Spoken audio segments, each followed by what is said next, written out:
Hello, everyone. Welcome to The Bigger Picture. I'm Matthews Frank, and I am your host here tonight at The Bigger Picture. To start off, like we always do, The Bigger Picture is all about recognizing those organizations that you may have never heard of here on the SUNY Oswego campus. Before we get started, let's do a quick mental health check, and let's see how the semester's going for me, myself. So far, semester's been going pretty good. It hasn't been the best semester, but we're getting through it. Midterms just passed, and luckily all the midterms were passed with B's and A's, so that's all that matters. And, we still have a couple more weeks left until we get to Thanksgiving break, a couple more weeks left of the semester. So let's just finish off strong. Finals week are coming, so just remember to always take a mental health day, take a day to yourself, drink some water, rest, breathe, hang out with some friends, because things get challenging out here, and we all need a little bit of time to just, be to ourselves and just chill out. But in other news, let's jump into some events that are going to be happening here on the SUNY Oswego campus in the next upcoming weeks. So first up, tonight's guest, the Asian Student Association, will be hosting 2 events coming up. First up, tonight they have their Dress It Up event in collaboration with Fashion Out Oswego, the Korean Oswego Student Association, and the International Student Association on what outfits you can wear for their Festival of Lights in Asia event, which will be happening on October 29th in the space here at the Murano Campus Center at 5 p.m. So make sure you go support ASA by heading out to their program tonight, as well as their program happening October 29th.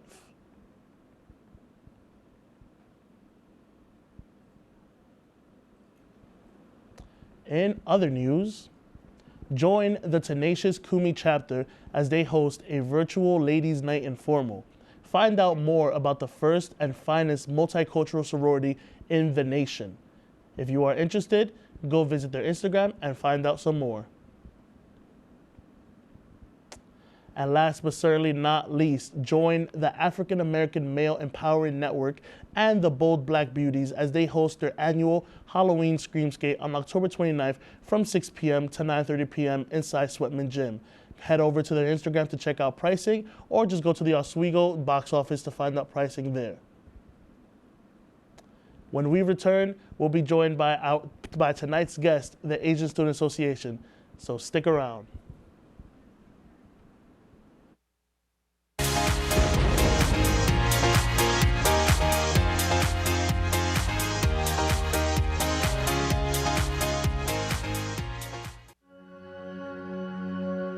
All across the country, people are coming together to speed up what we can learn about health.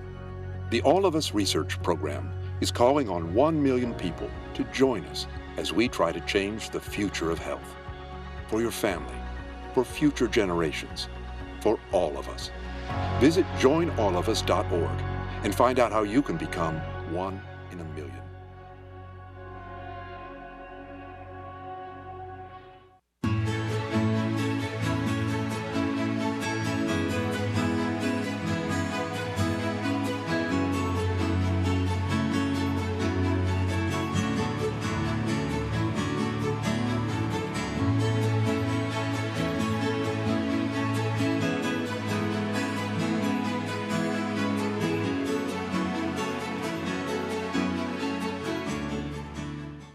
Our son Arjun was born with cystic fibrosis. CF is a genetic disease that shortens lives. When the foundation was founded in 1955, children with CF rarely live long enough to attend kindergarten.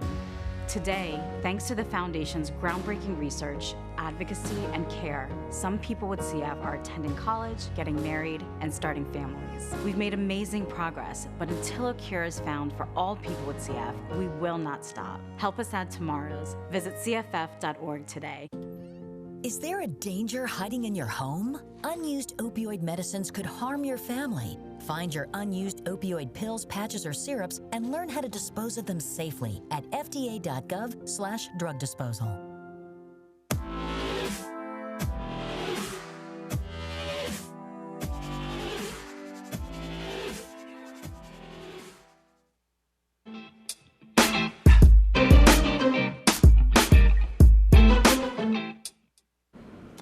Welcome back to The Bigger Picture. Tonight we have the Asian Student Association. to talk about a little bit of the Asian Student Association, let me break you down their mission. Their mission is to promote the culture and traditions of the Asian community in fun, interactive ways, such as bi-weekly programs, tabling, events, and much more. Joining us today is the president, Natalie, and the vice president, Winnie. Thank you guys for being here. So Thank I you guess for having us. no problem. So I guess we could just jump straight in and ask the first question. Of course, why ASA? What factors in your life made you want to join the organization? Okay, so I guess I'll jump in on this question. The reason why I chose ASA is because as a student here in a PWI, I didn't really see much of representation of people that looked like me, or didn't really feel like there was a safe space until like I discovered that there is an Asian Student Association. And a large part of my goal in being part of the Asian Student Association is to bring everybody all together and just try to have it as a safe, inclusive, and fun space for people to just have people that relate to their experiences, or have people that really understand each other, all together. So Yeah. I guess for me, I think, I'm from a place where, diversity is very, there's a lot of diversity around. Yeah. So coming to the school and not really seeing that was definitely a bit of a change for me. And knowing that we have, I guess, under the umbrella, we have the Alana orgs, and especially with ASA, we have, other people who look like me. It felt like I was kind of back at home in a way, feeling comfortable, and, it's just nice seeing people who look like you. Cool. another thing is making the food. It's like getting a taste of back home. So Yeah. So just to dive in here real quick, I'm not a part of ASA. I support you guys, but I'm a part of LSU, which is basically the same thing as ASA, but just the Latino Student Union. And I definitely agree with what you guys said. I definitely feel at home being with them and always having the programs and stuff. It just brings me back home, and it's a safe space for me. Yeah. So I feel like we could definitely come together with that. yeah. So I feel like since we're already talking about ASA and I mentioned LSU, we could dive a little bit into what Alana is. So for those who don't know, Alana is the Asian Student Association, the Latino Student Association, the Latino Student Union, Black Student Union, Caribbean Student Union, and the African Student Organization. They all fall underneath the tree of Alana, which is all the multicultural organizations here on campus. So I guess a question for you guys is, what makes ASA different compared to the other Alana organizations? Do you want to go first this Yeah, time? yeah, sure. I guess what I've seen, especially with Alana orgs too, like LSU or BSU, they're very big. They're very, very big compared to ASA. And I think our goal is to kind of start building ourselves back up again, kind of getting ourselves out there, especially because we're kind of known as I guess this underdog of the Alana orgs, and especially I think for us too, to make ourselves a little bit different. Asian cultures are pretty significantly, I think for me personally, are very different from LSU's cultures, Latino cultures, or Black culture here in the United States, how we kind of gather together. And so I think it's just, for me, I think it's a great opportunity to be able to educate and show our culture is different besides what people assume and perpetuate us as. Okay, cool. So I kind of have a different outlook on it, and basically the way that I see it is that, well, as being president of the Asian Student Association, a large part of my goal has been to unite everybody. And I know you said what sets us apart, but a large part of how I think about the Asian Student Association is how I can spot the similarities between everybody, including the other Alana orgs with us as well. Seeing an empanada is basically a dumpling. Is that not? I know what you're saying. There's just things like that, and then also there's so many different Asian cultures in Asia. So there's a really large range of, the type from modesty to dress and just things like that. And I think a really important part of what ASA does is try to find the similarities in those differences to bring everybody together, which is why we are having the Festival of Lights as our upcoming event, because even though everybody seems to be doing something so different, every single festival that is happening around this time of year, or maybe a little bit earlier, sometimes it's spread out throughout the year, but they all have to do with lights. Like Diwali has to do with lights. Tihar has to do with lights. I don't know how to say it correctly, but the Chinese Festival of Lights. I don't want to say it the wrong way, but yeah. So just Obon, that's like that's one in Japan. Like there's just a lot of similarities in all those differences that we try to see. So yeah. Cool. Okay, cool. Sorry, I talk so much. Oh no, you're totally fine. So another question I've had for you guys is, again, being a part of these organizations, I know we mentioned that a little bit earlier, but it's like our sense of home away from home, basically. So how do you connect ASA to like you picturing yourself being back home? Kind of get what I'm saying? Yeah. I think for like us, what we do a lot, we have done a lot of bonding nights together, and besides that, with our programs and stuff, we try to bring food in from like different cultures. So like this upcoming one, we're planning on doing like curry balls, and like it's like a Chinese style curry, not like your typical Indian curry. So it's slightly different, but we kind of bring it together. We made biryani for our last program when we did a collab with LSU, CSA, all the so we made biryani then. I actually tried it. It was really good. It was super good. And actually the only dish I was able to try. Really? You guys killed it. Yeah, you guys killed it. I liked it. The recipe's from my mom. So. Shout out to mom. There we go. Yeah. Oh yeah, so I think a lot of it comes to the bonding nights. That's like where I feel like I truly feel that sense of home and community, because there's people listening to the same music as me, and even if they don't normally listen to it, they're open to listening to it at the same time, Yeah, I get that. And on top of that, just trying different foods from different people's like type of cultures. So whether it's East Asian food, trying from people from South Asian type of food and stuff like that. Like I made biryani. Well, we all made biryani together that bonding night that we had like last Thursday, and everybody had a lot of fun, enjoyed food and stuff, and it was just like things like that where we can all just gather together, listen to music, and just play games that are originate to our like cultures. Like in Burma, they play dominoes a lot. I don't know if you knew that. I love dominoes. And so we actually had done that another night that we just had a bunch of committee members come over as well, and also our programs. I think they're just pretty fun, and just times to laugh. Yeah. So before we dive into the next question, I feel like it's super important to touch down on how important like bonding nights and programs are. Simply because, like, the bonding nights for me in specific, it's like we're stepping away from the program stuff, and we get to connect with like those who are a part of our organization in like a deeper level. And then the programs are like another one of my favorite things, just because we're introducing people to new topics, new things they've never seen before. So I feel like there's a two-part question for you guys. So can you recall like your favorite bonding night, and why was it your favorite bonding night? And can you recall your favorite program, and why was it your favorite program?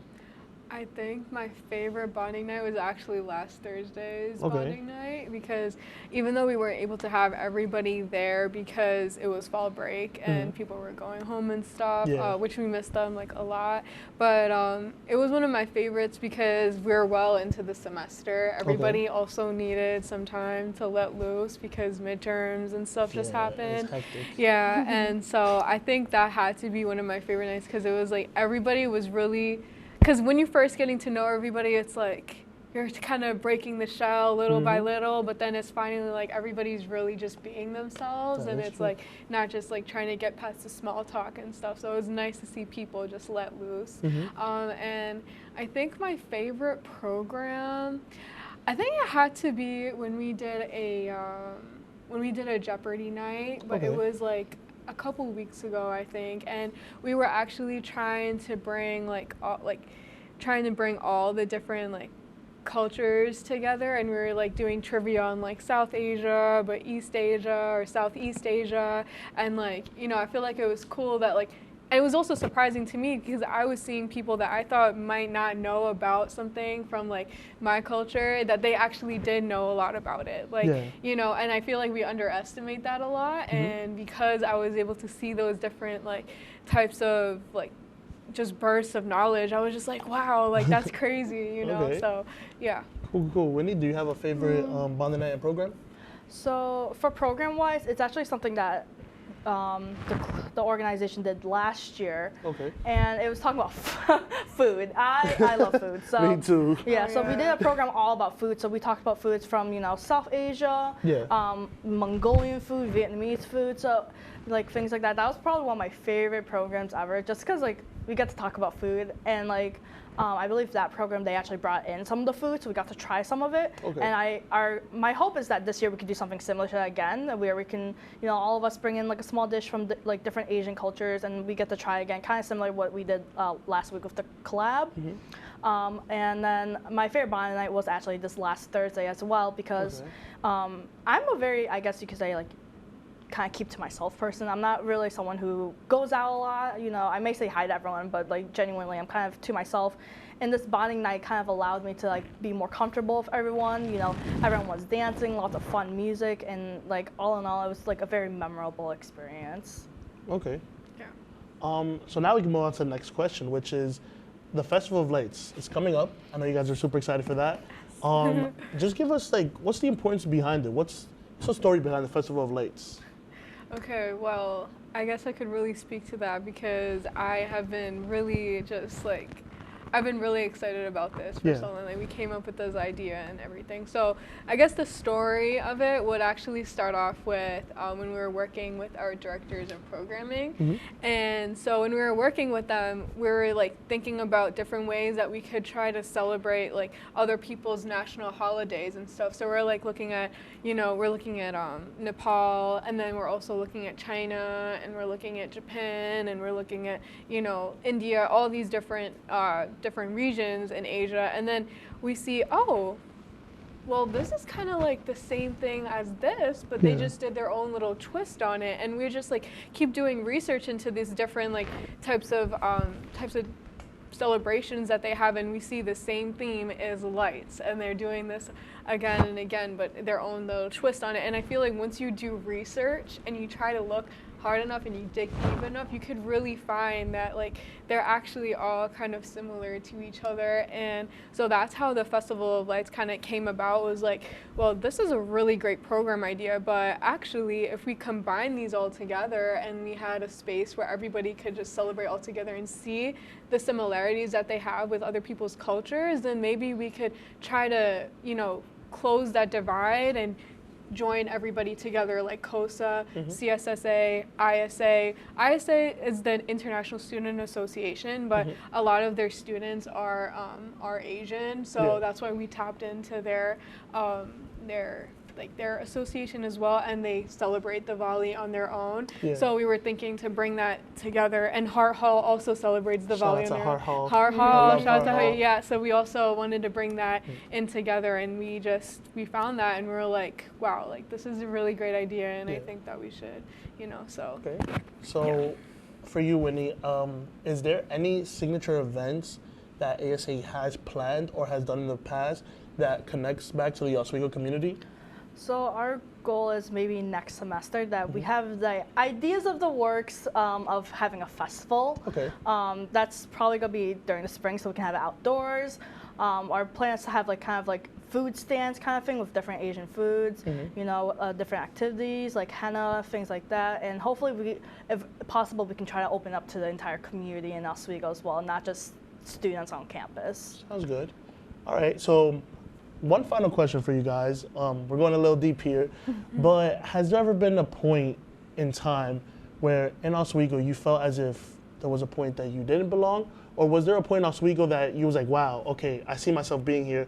I've met a group of people, I met a family, like I'm meant to be here? I think my first 2 years here, and this is during COVID as well, so you know, with quarantine and everyone kind of just being separated and disconnected from each other, it really felt pretty lonely around here, especially because I was going through some personal stuff as well on top of like just school stuff. So it felt like when you don't really get to go to like club meetings as much, because not many organizations were holding meetings in the first place during COVID. So it felt pretty lonely at the time, you know, not being around everyone, not being able to see people. And then like last year when we were kind of like, I guess, quote unquote, kind of kicking it back to full power with orgs meeting up again, tons of meetings, things like that. Especially with ASA, you know, it's like being able to like see everyone in person and not just over Zoom, and being able to talk to people like, you know, how are you doing, you know, things like that. It's really nice to be able to like talk to them, see like how people have been doing in person. Natalie, would you like to say anything quickly? Yeah, just quick. I think I did have like some friends and stuff like that, and they were really great and they helped me get through my years here. But I think this year I really started to feel that more, just because I went from the transition of having like kind of an Asian family and being to Asian events all the time throughout my life, but then all of a sudden it wasn't really happening anymore. So this year I think definitely for sure. Like, it improved. Improved. I get that. Yeah, but I had it. All right, so when we return from break, we'll hear an update from Kiara as she sends us another vlog from her semester at sea abroad trip. So stick around.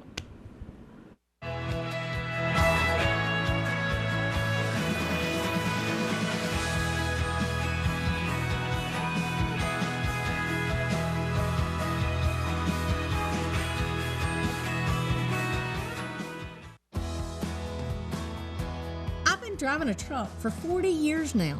If people knew what I know, lives could be saved.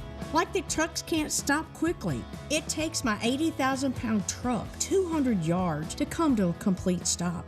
So I always do my best to give a lot of cushion. It helps when other drivers realize that and do the same. Please give trucks the space we need so we can all stay safe. It's our roads, it's our safety.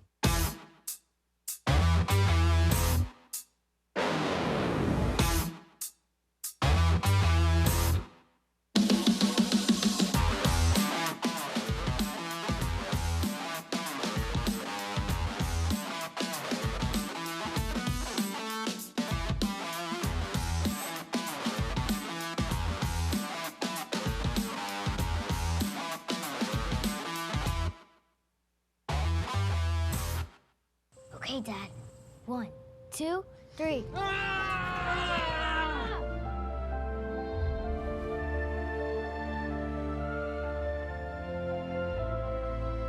You saved me. Dad? Are you okay? I'm fine, dear.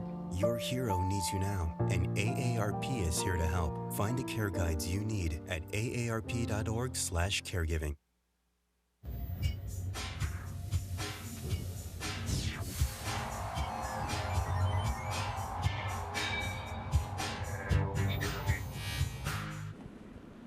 Hello, everyone, and welcome back to The Bigger Picture. Let's throw it to Kiara's vlogs and see what she's been up to on her semester at sea abroad trip. Hello, The Bigger Picture. I hope you guys are enjoying episode 2 this far. Welcome back to Kiara Vlogs. Today is actually going to be a different vlog compared to the last one. I'm going to be giving you guys a day in my life on semester at sea. So I'm going to be taking you guys with me to classes, some of the community events, to dinner, lunch, all that good stuff. Today is actually an A day here on SAS, so we don't have traditional weekdays. I don't follow the Monday through Friday routine. It's really just A day and B days, and if that B day falls on a Saturday or Sunday, you're having classes on a Saturday or Sunday. Today, since it's an A day, I have 3 classes, so I'm gonna take you guys with me. I have women's studies, global studies, music, and that's it actually. But yeah, that's pretty much it, and I'm so happy to take you guys along with me. Shout out to my co-host in the studio, but let's go, guys. A little bit more focused, particularly on the Mediterranean and why it's so important to think about in that context, okay? Start with, hopefully, what we all saw 2 days ago.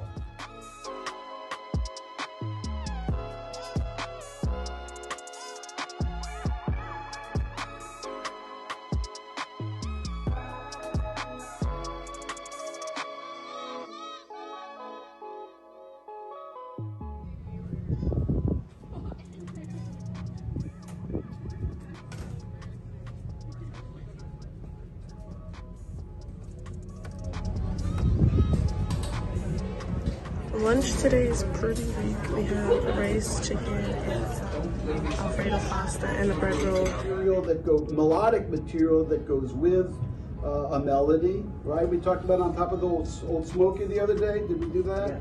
Yeah, okay. Yeah, I played the piano so beautifully. I was in awe of myself. Vibes.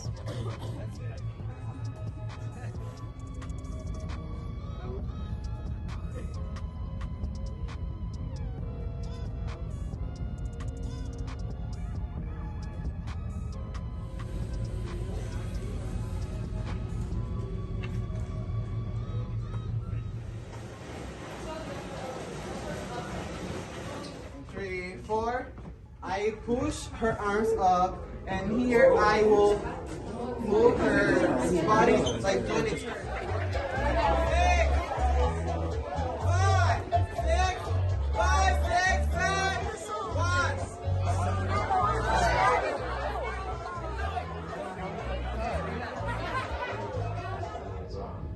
But with the power that they received from the UK and the US, which is the military power that's more on top of that, they were unstoppable. And Palestinians at the time were really powerless. We didn't have, a lot of us were illiterate, and we didn't have military men, we were like farmers, and we just cared about the land and taking care of it.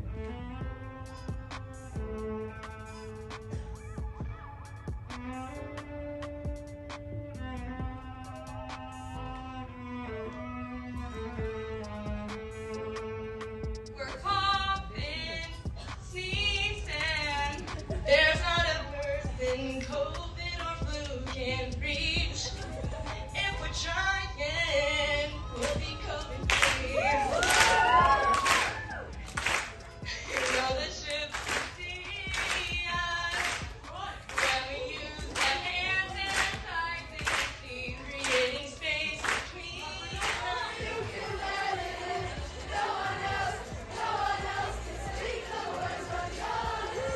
Guys, that is all for this vlog. Thank you so much for watching. Make sure to stay tuned for the Croatia vlog because we actually get there tomorrow morning, and I'll see you in the next video. So a quick shout out to Kiara for sending us in that vlog.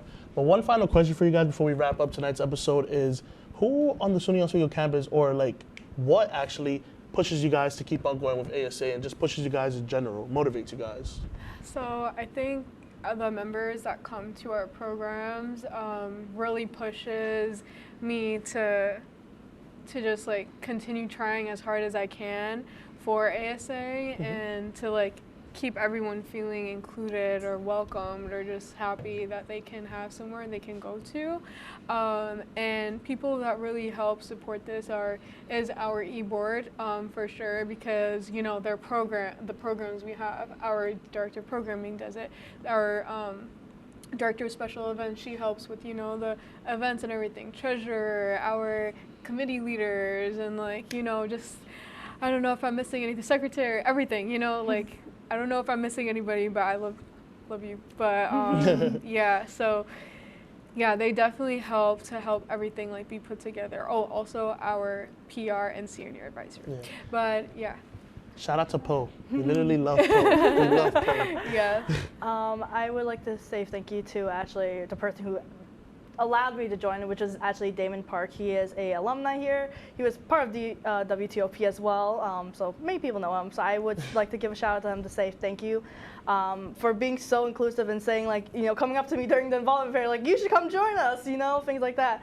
I also want to say thank you to all our members who come to our programs, and also to Mike, who is our faculty advisor. Cool. Yeah. Well, of course, all good things must come to an end. We would like to say thank you to you guys. Thank you to the Asian Student Association, the ones who couldn't be here, the ones who are here. We appreciate you guys for coming out tonight.